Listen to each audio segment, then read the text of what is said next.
Welcome to the Thalberg Foundation podcast series New Thinking for a New World. Host Alan Stoga welcomes leaders from around the world to explore the issues that are challenging and changing their societies.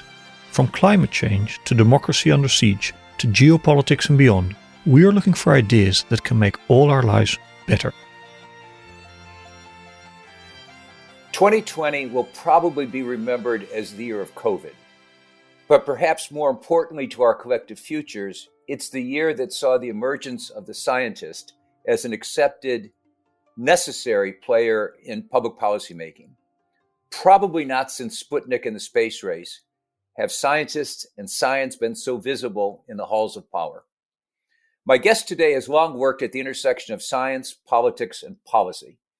Dr. Ali Nouri, a molecular biologist, is the president of the Federation of American Scientists. Welcome, Dr. Nouri.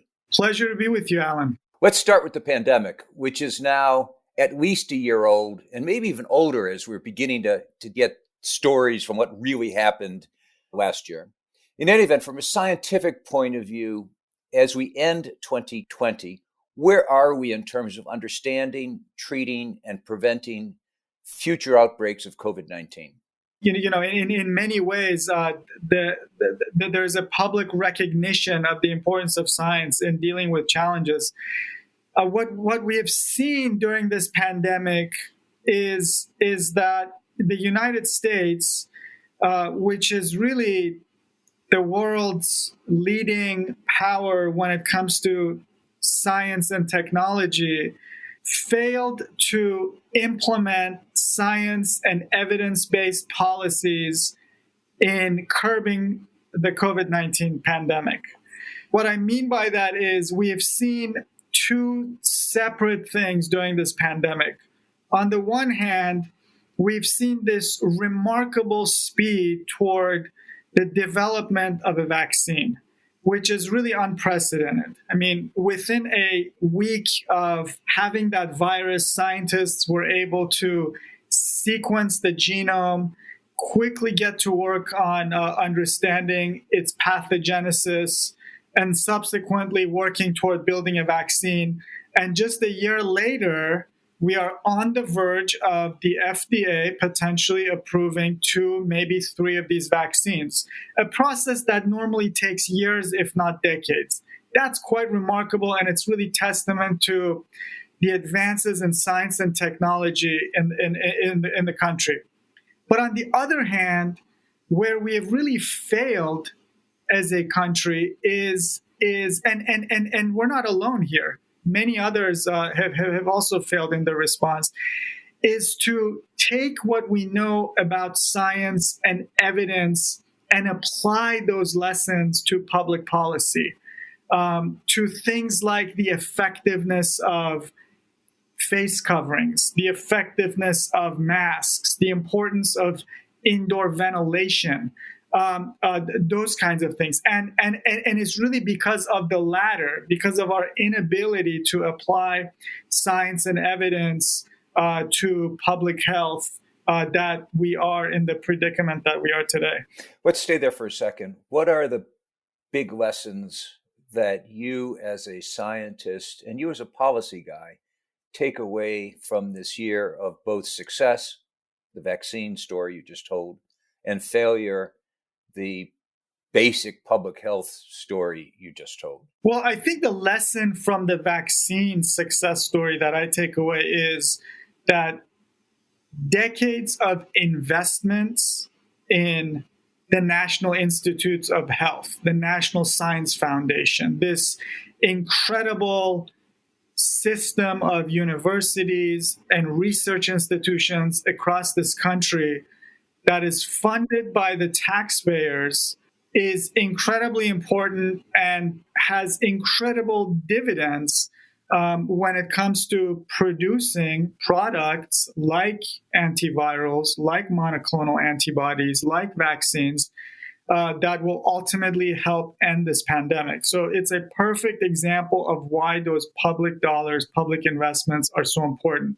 And we really need to continue that. We really need to continue investing in our science and technology endeavor.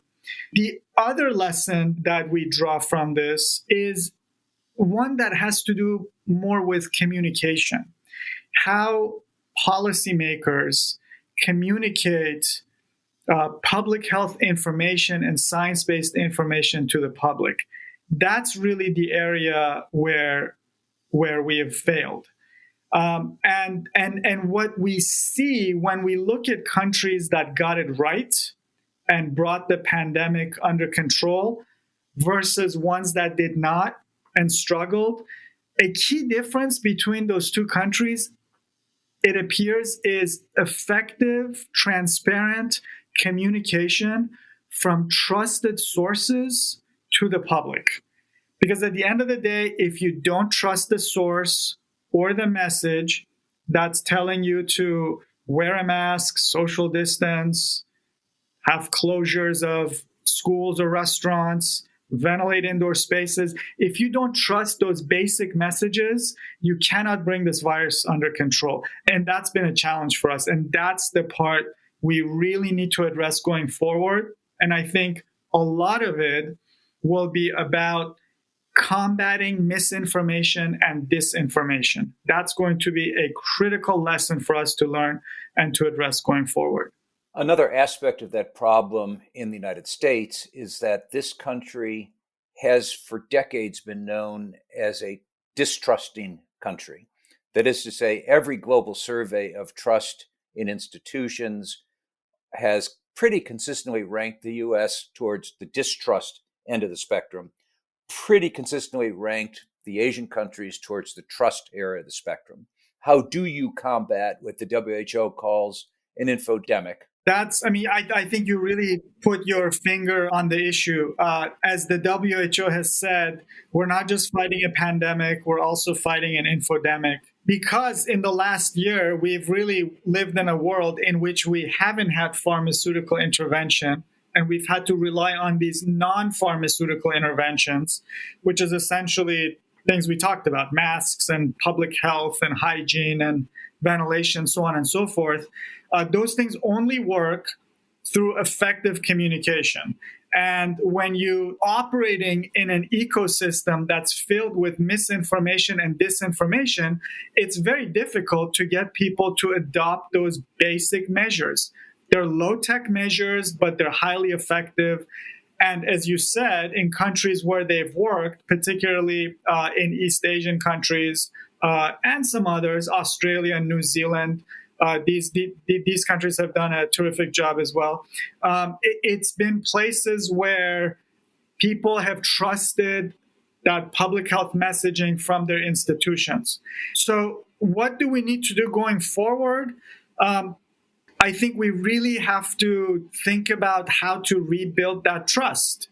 What we saw during this pandemic was an erosion of trust, not just with respect to CDC and FDA and other health-related institutions, but also the scientific community and others writ large. There's just an increasingly mistrust in certain segments of our society today when it comes to listening to experts. And there's reasons behind that.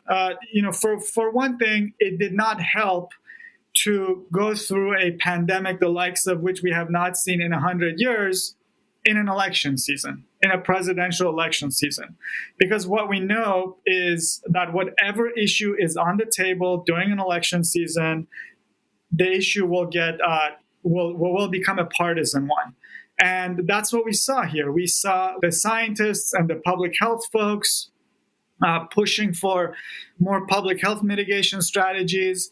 And we saw, segments of society that are more interested in reopening and the view that, the economy has to start running again, even if we don't have the virus under control, or, concerns regarding personal liberty.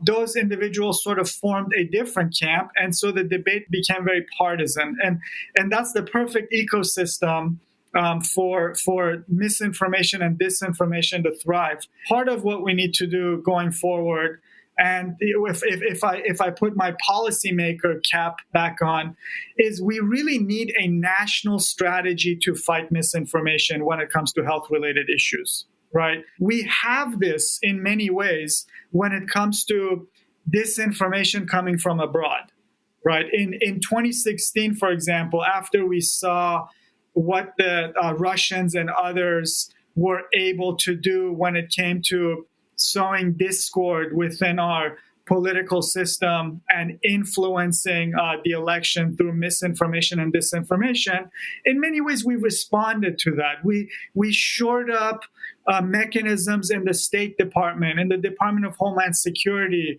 our intelligence services, and we were ready for it. The country was ready for that disinformation. And so it just did not have as much of an impact in the 2020 election.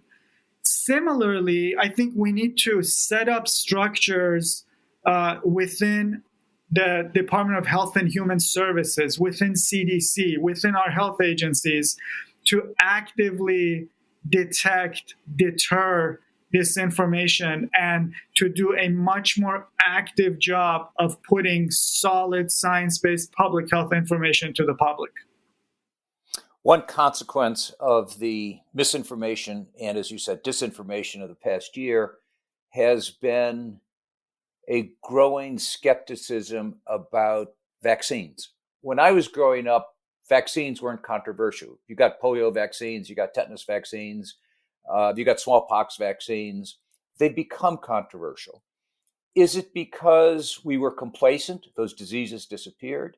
Is it because we don't trust our doctors and our science? And does it matter why? Because we've got to solve this. How do you get people to take vaccines here and elsewhere if we're going to stop this this particular coronavirus in its tracks? That is the major question going forward.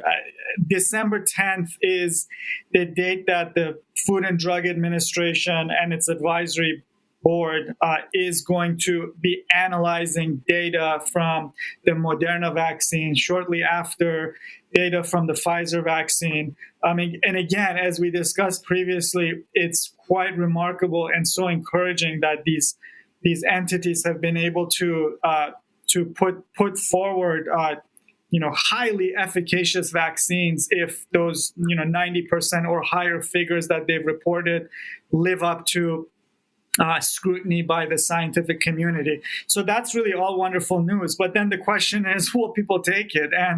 And you're absolutely right, Alan. In the U.S., vaccine hesitancy is astonishingly high. In one of the recent polls, it was around 50% who expressed disinterest in taking a vaccine. And when you consider the fact that at least 60% or more of the population would have to be vaccinated for us to achieve herd immunity, those kinds of vaccine hesitancy numbers are frighteningly high. And so we really have the work cut out for us. And it's challenging. I think part of it is, we've just forgotten the miracle of vaccines. And we have to remind people, and we have to educate individuals how these vaccines work. I think just walking people through the process of how your body establishes an immune response against the vaccine goes a long way in alleviating people's fears of the unknown if they actually understand how it works. So I think we need a campaign to educate people, not just that these vaccines are effective, but how they're effective. What is the scientific mechanism behind it? I think as scientists, we have to share these stories better with the public. And, we have to remind the public that we had these horrible diseases like smallpox that, a lot of people who were born in the late 70s and the 80s don't know about. But smallpox killed 500 million people in the 20th century, more than all wars combined. And we need to remind people that was one of humankind's, one of science's biggest gifts to humanity, really, was the development and the distribution of the smallpox vaccine to bring that scourge to an end. So part of it is just that, that public campaign and public education. But the other part of it is, the other challenge is, as you pointed out, anyone on social media with a mega microphone can spread misinformation and disinformation. And that is a huge problem that we really haven't faced in the past, right? In the past, we had several trusted television channels that people went to for their source of information. Today, not only do they have, cable TV that segments their interests based on political preference, but people increasingly, up to 50% of news, for example, that they receive is not coming from social media. And so that means if you're an effective spreader of misinformation and disinformation on social media, you can cause some serious damage. And so we really have to do a better job of tracking which kinds of audiences are vulnerable to that disinformation. And we have to actively engage those audiences, get them good information, and inoculate them, if you will, to use an analogy to the vaccine, inoculate them against bad information that may be coming their way in the future. I think that's going to be how you combat misinformation, disinformation going forward. I have to ask you a question that I've asked other scientists, and they mostly refuse to answer it. The last truly global devastating pandemic was 100 years ago, the Spanish flu. Much worse than COVID. Is this something that once we get through it, we can forget about it for another 100 years? Are there reasons to believe that the intensity, or the frequency, not intensity, might continue to increase? I think there are reasons to believe that they will increase in frequency, and here's why. I believe that these pandemics tend to be zoonotic in origin, right? They start in some remote animal reservoir that we don't interact with often, but then the virus jumps from one species to humans. It undergoes some adaptation in humans. Then it starts getting transmitted from human to human and develops pandemic capacities. As we encroach more and more into those animal populations, so as we encroach more and more into the wild through deforestation, for example, and other ways of expanding, human population and our hunger for resources, we become increasingly in close contacts with these animals that we haven't historically been in contact with. And that provides more and more opportunities for these novel viruses that we haven't seen before, and therefore we don't have immunity against, to jump into human populations and create problems for us. This is what we see with the flu, with influenza. This is, for example, the swine flu is a good example.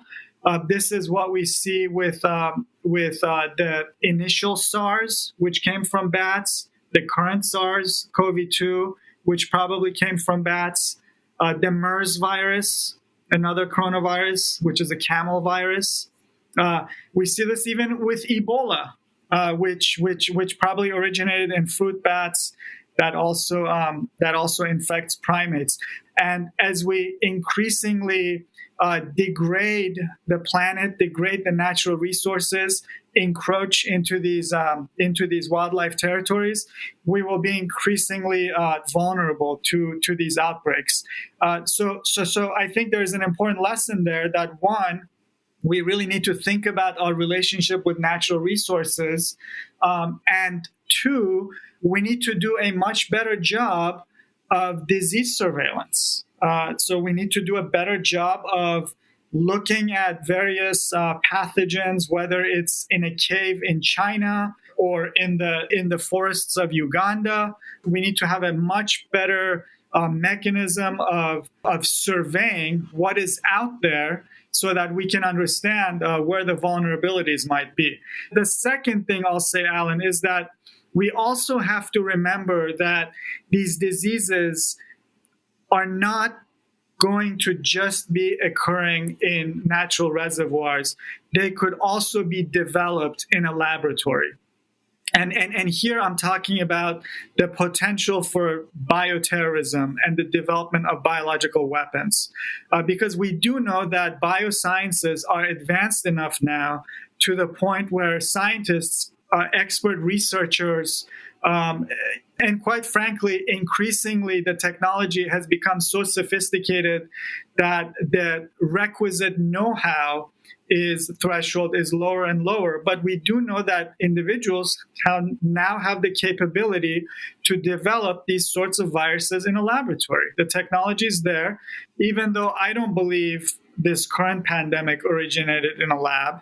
All evidence points that it did come from the wild. But going forward, I do believe we need to address the possibility that a future pathogen with pandemic potential could be developed nefariously in a laboratory, and we do have to address that possibility.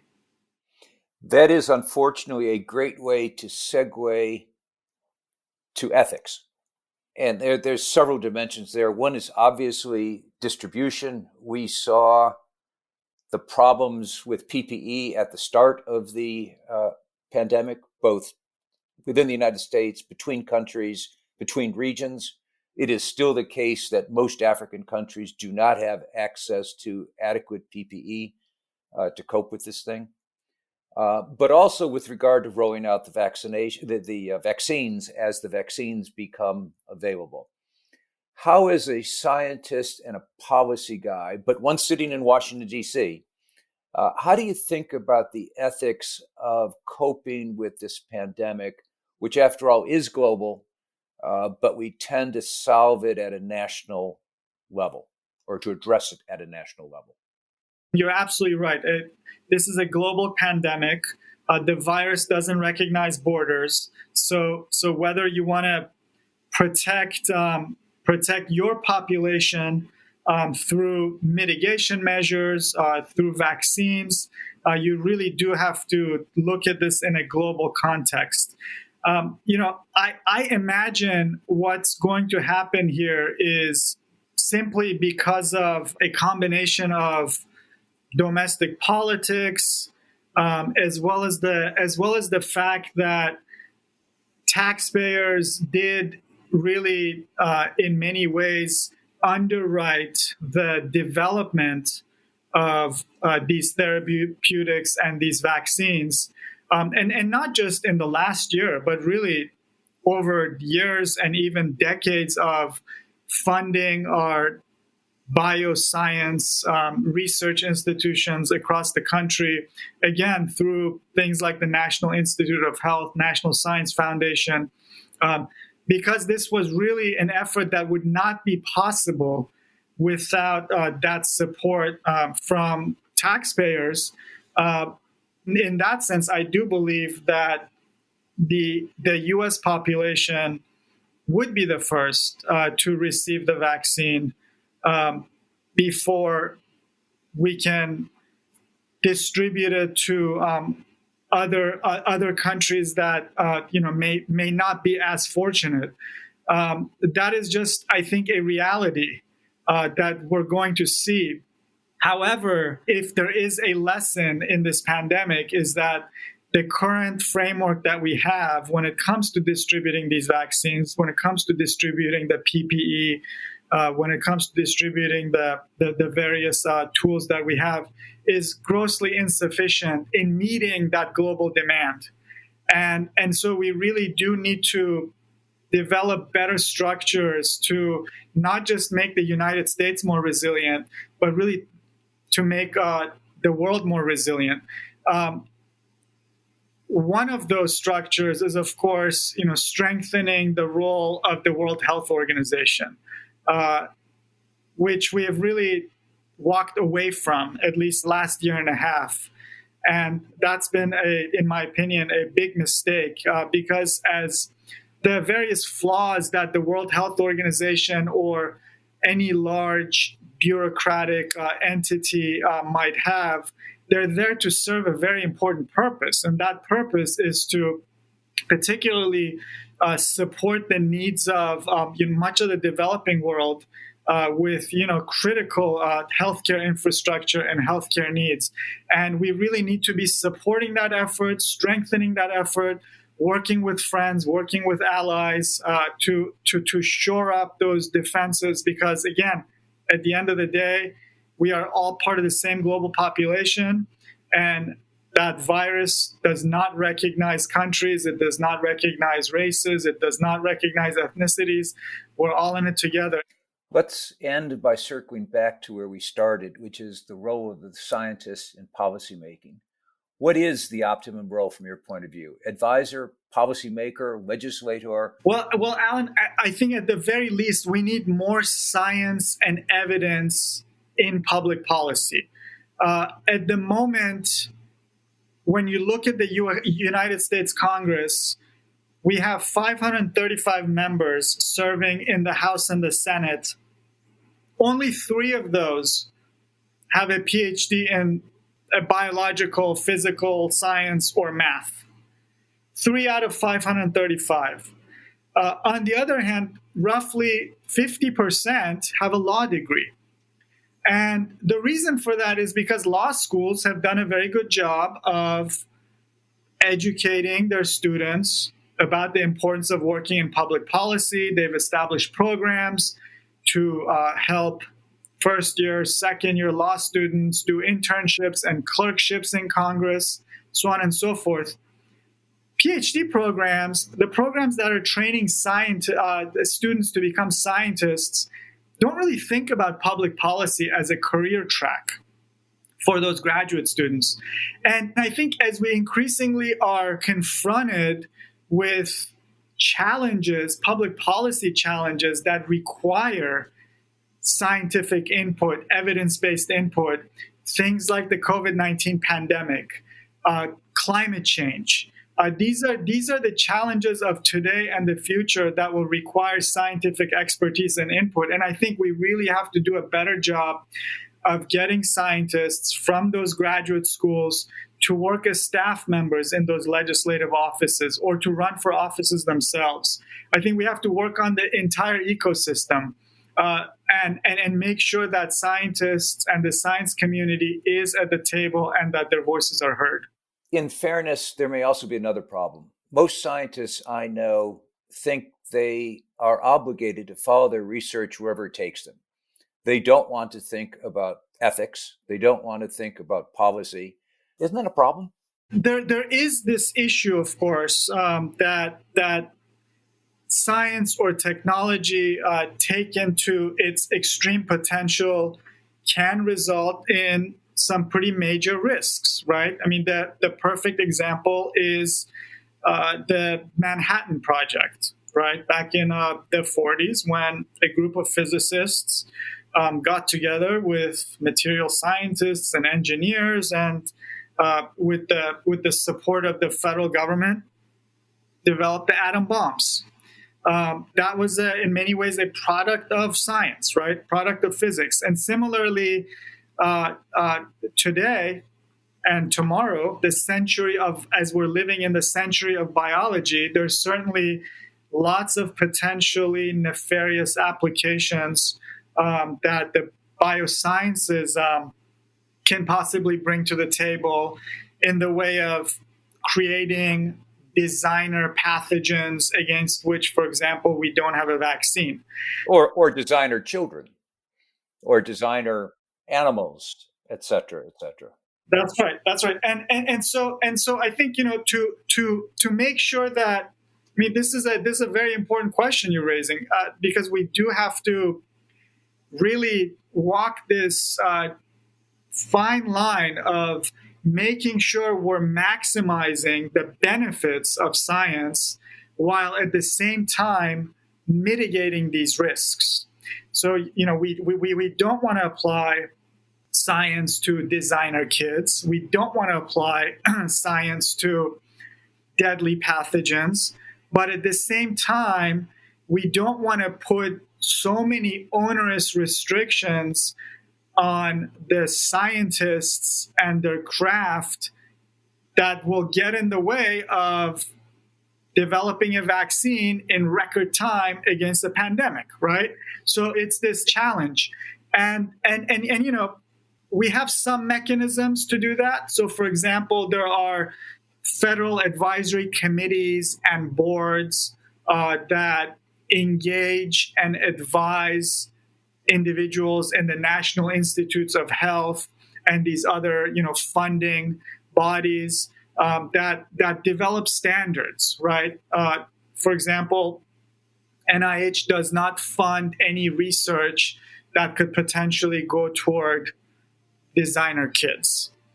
So we have decided as a community, as a country, that is not ethical. My only concern there, of course, is that knowledge, like pathogens, don't respect borders. And scientists have the wonderful habit of sharing their information through journals, conferences, etc. So it's one thing for a national community in the United States or elsewhere to decide that they're not going to pursue a particular path. But once that genie is out of the bottle, the genie is out of the bottle. Thank you very much for joining us today. I want to come back in the future and push further on these sets of ethical questions around biology and the future of biology, and I hope you'll be able to join us. I would love to. Thanks so much, Alan. It was a pleasure to be with you. Thank you for listening to this episode of the New Thinking for a New World podcast. We welcome your comments on our website, tallbergfoundation.org, and please subscribe to the podcast in the app of your choice. This podcast was made possible with the generous support of the Stavros Niarchos Foundation.